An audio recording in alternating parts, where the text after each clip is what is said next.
അൽഫോൻസമ്മയെ കുറിച്ചൊക്കെ ഞാനിങ്ങനെ ചിന്തിക്കുമ്പോ എന്റെ മനസ്സിൽ തോന്നിയിട്ടുണ്ട്, സഭയുടെയും പ്രേക്ഷിത പ്രവർത്തനങ്ങളുടെ മുഴുവൻ സ്വർഗീയ മധ്യസ്ഥയായിട്ടുള്ള ലിസിയോയിലെ കൊച്ചുത്രേസ്യയുടെ ഒരു പകർപ്പാണ് വിശുദ്ധയായ അൽഫോൻസ.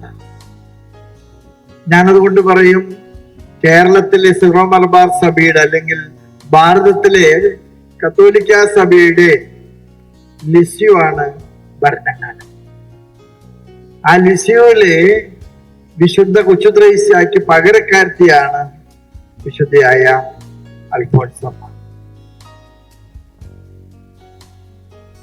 അൽഫോൻസമ്മയുടെ സങ്കടങ്ങളിലെ, അൽഫോൻസമ്മയുടെ ബുദ്ധിമുട്ടുകളിലെ, അൽഫോൻസ നേരിട്ട വലിയ വെല്ലുവിളികളുടെ നടുവിലെ അൽഫോൻസമ്മ ചൊല്ലിയുന്ന ഒരു സുഹൃതജപമുണ്ട്.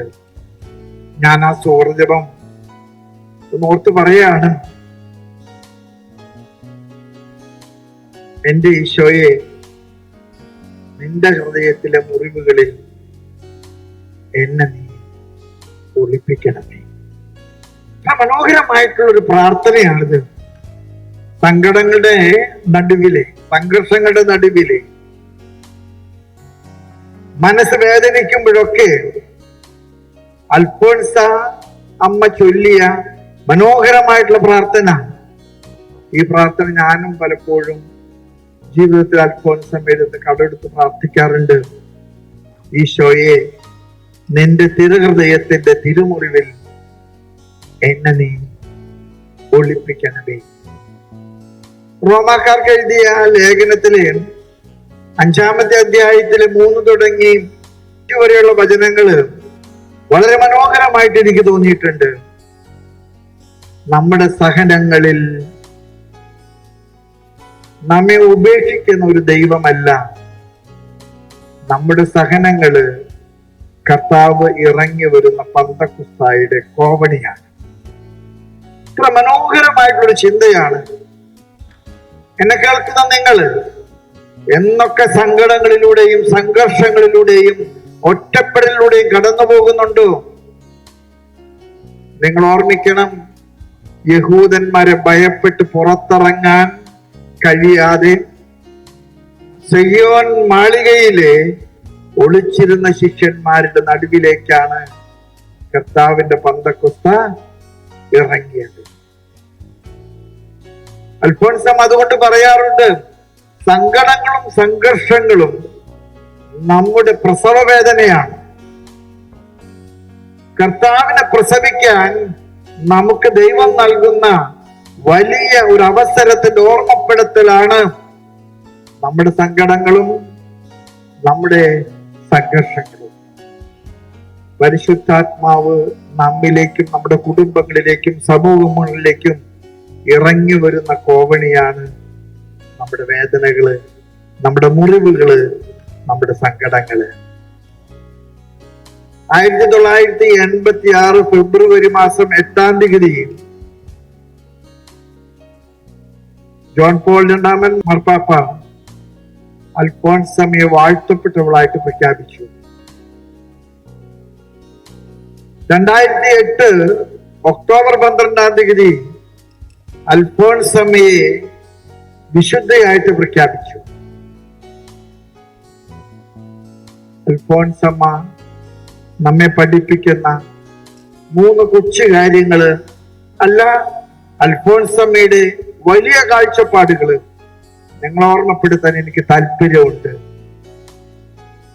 സഹനങ്ങള് ഒരു ശിക്ഷയല്ല, കർത്താവിനോട് ചേർക്കപ്പെടാനുള്ള കർത്താവിന്റെ മുള്ളരിഞ്ഞാണമാണ്.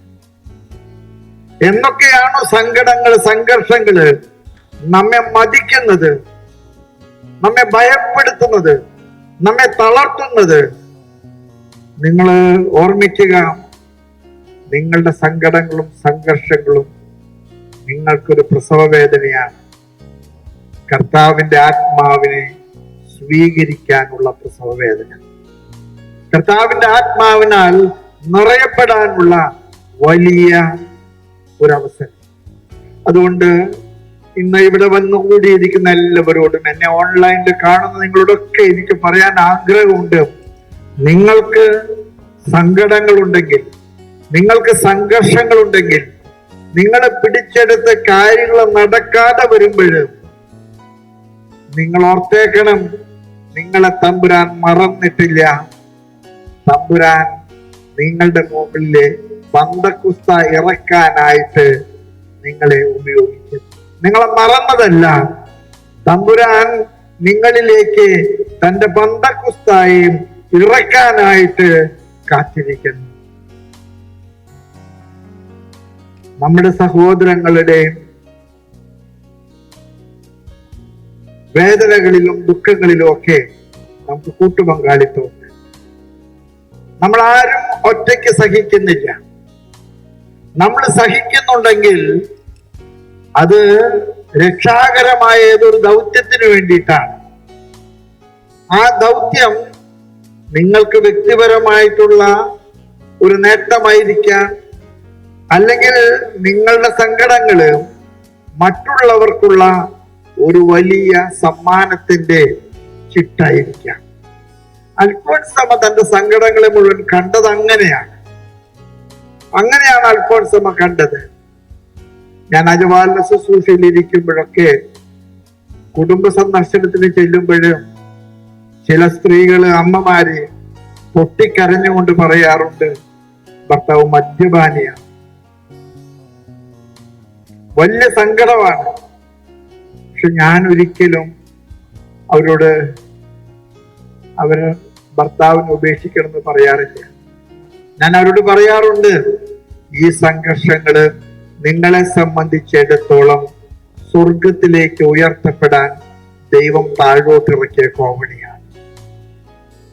അതുകൊണ്ട് സങ്കടങ്ങളും സംഘർഷങ്ങളും എന്റെ ജീവിതത്തെ തളർത്തുകയല്ല, എന്റെ ജീവിതത്തെ കുറെ കൂടെ ഭംഗിയാക്കാൻ, കുറെ കൂടെ ശാക്തീകരിക്കാൻ ദൈവം നമുക്ക് നൽകുന്ന അനുഗ്രഹമാണ്.